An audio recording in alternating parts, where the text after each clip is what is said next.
नमस्कार मंडळी, याआधी आपण श्रीखंड कसं बनवायचं याची एक झलक बघितली होती. तर तीच रेसिपी आज आपण कंटिन्यू करणार आहोत. तुम्ही पाहू शकता श्रीखंडाचं टेक्स्चर किती सुंदर आलेलं आहे. सिंपल केशर टाकून आणि वेलची जायफळ टाकून आपण हे श्रीखंड बनवलेलं आहे. त्यासाठी इथे मी गोकुळ दूध किंवा तुम्ही कुठलंही फुल फॅट क्रीम दूध असलेलं इथे तापवून घ्यायचं आहे. 1 लिटर दूध तापवून छान थंड करून घ्यायचं. त्याच्यावरची साय काढून घ्यायची. पुन्हा थोडंसं कोमट करून घ्यायचं, अगदी बोट आपलं सहन करेल इतपत. त्यानंतर इथे 2 चमचे छान घट्ट विरजण दही घेतलेलं आहे. त्या दुधामध्ये छान असं मिक्स करून आपण व्यवस्थित मिक्स करून घ्यायचं आणि झाकण ठेवून एका साईडला गरम जागेवरती किंवा असं उबदार जागेवरती ठेवून द्यायचं. साधारण रात्री आपण हे विरजायला ठेवलं की सकाळी छान आपलं दही तयार होतं. घट्टसर असं दाटसर असं दही तयार होतं. आपण बघू शकता टेक्स्चर किती छान घट्ट दही लागलेलं आहे. हे दही आहे ना छान असं पातेल्यामध्ये वरती कपड्यावरती गाळून घ्यायचं आहे. गाळायला पाणी नितरायला ठेवायचं आहे. खाली चाळणी ठेवू शकतात आणि स्वच्छ कपड्यामध्ये हे छान बांधून ठेवायचं आहे. सुरुवातीला जितकं पाणी शक्य असेल तितकं निथळून घ्यायचं. थोडंसं आपण ते व्यवस्थित पिळून दाबून घ्यायचं छान रुमालाने आणि त्याचं पाणी ना ते काढून घ्यायचं. तसंच त्यावरती ना जड एखादं खलबत्ता किंवा एखादा धान्याचा डबा असेल ना तो जड असा ठेवायचा साधारण 1-1.5 तास. आणि बरंचसं पाणी निथळल्यानंतर तुम्ही फ्रीजमध्ये हे भांडं ठेवू शकतात. रात्रभर किंवा दिवसभर 5-6 तास तरी त्याचं पाणी निथळलं पाहिजे. पाणी छान निथळलं की मस्त आपलं छान चक्का तयार होतो.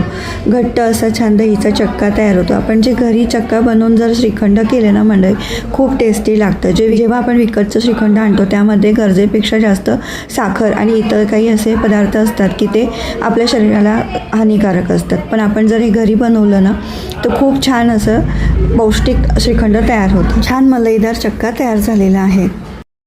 आता हा चक्का किती तयार झाला आहे त्याचं प्रमाण आपण एका वाटीने किंवा डिशने इथे मोजून घेतलेलं आहे. त्या सेम प्रमाणामध्ये आपण साखर मिक्सरमध्ये दळून घेतलेली आहे आणि ती आवश्यकतेनुसार थोडी थोडी मिक्स करत आहे ना छान फेटून घ्यायचं आहे. तुम्ही इथे इलेक्ट्रिक बीटरसुद्धा वापरू शकतात, विस्कर वापरू शकतात किंवा इथे आपली रवी असते ना ते सुद्धा इथे वापरू शकतात. मी ते चमच्याने पहिले मिक्स करते, नंतर मग आपण विस्करने मिक्स करून घेणार आहे. आणि अगदी जास्त वेळ लागत नाही मंडळी, कारण की आपण हे जो घरी बनवलेला चक्का आहे ना छान असा नरम असतो, म्हणजे पटकन असा मिक्स होतो, कारण की याच्यामध्ये दुसरं कुठलं भेसळ नसते. इथे काय केलेलं आहे, थोडंसं गरम दुधामध्ये मी थोड्याशा केशरच्या काड्या आहेत ना भिजत ठेवलेल्या आहेत. आता मी थोड्या उशिरा भिजवल्यात. तुम्ही जरा जास्त वेळ भिजवलं तर त्याचा कलर जास्त उतरतो किंवा तुम्ही इथे फूड कलर सुद्धा तुम्ही इथे वापरू शकतात.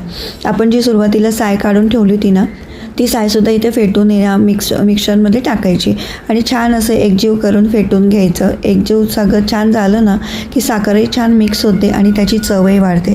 छान मिक्स झाल्यानंतर साखर छान फेटून झाल्यानंतर आहे ना साधारण 2 तास किंवा तुम्ही हे आदल्या दिवशी बनवून ठेवलं ना तर खूप सुंदर या श्रीखंडाची चव लागते, कारण की ते मुरते छान त्यामध्ये साखर किंवा आपण त्यामध्ये वेलची जायफळ जे टाकतो ते छान मुरतं त्यामध्ये.